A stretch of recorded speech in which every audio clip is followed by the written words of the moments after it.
Now, a few months ago, I facilitated a leadership development program for young African leaders from a number of countries on the continent.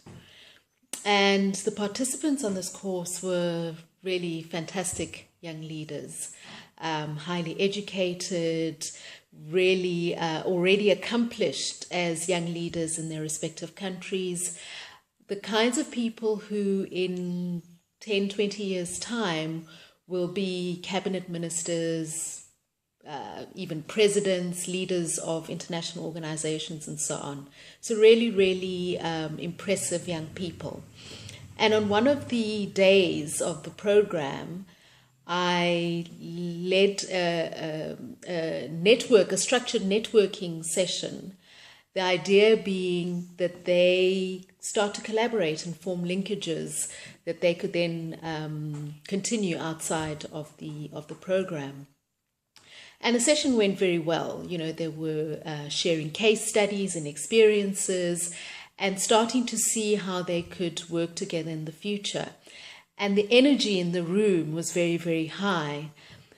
And in the midst of all this excitement and passion, I decided to drop an important question and a provocative question into the space. And I said to them, I'm really pleased that you guys are so passionate and enthusiastic, but I'd like you to consider that the leaders of all of our countries 30, 40, 50 years ago, our current leaders were in exactly the same space that you are in now. They were young, they were excited, they were passionate, they had a huge vision of what they wanted to create in their respective countries. And yet now we are sitting with those very same leaders who are clinging onto power, oppressing their own people, looting state resources, and.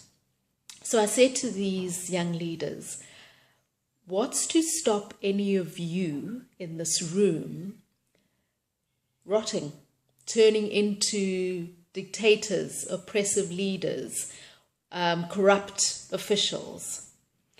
And I asked them this question very deliberately because I wanted to sensitize them to the fact that it's one thing to do fantastic things out there in the world. It's great to do fabulous work.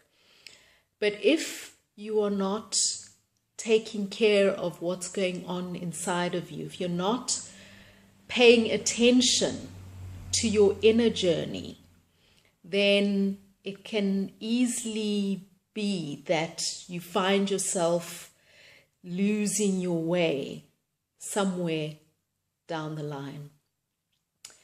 Food for thought. Bye-bye.